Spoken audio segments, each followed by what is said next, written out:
இந்திய பெருநாடு விடுதலை பெற்ற இந்த திருநாளில் தமிழக மக்களுக்கு என் அன்பான வாழ்த்துக்களை தெரிவித்துக் கொண்டு வீர சுதந்திரம் வேண்டி நின்று விடுதலை போரில் வீழ்ந்துபட்ட மாணவர்களுக்கும் தியாக செம்மல்களுக்கும் வணக்கத்தை செலுத்துகின்றேன்.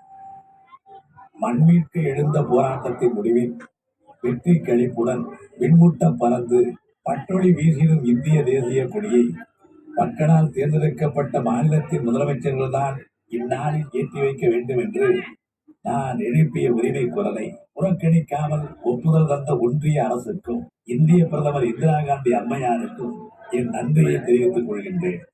உறவுக்கு கை கொடுப்போம், உரிமைக்கு குரல் கொடுப்போம் என்ற நமது உறுதி படைத்த உள்ளத்திற்கு கிடைத்த பரிசு இதுவென எண்ணி மகிழ்கிறோம். நன்றி, வணக்கம்.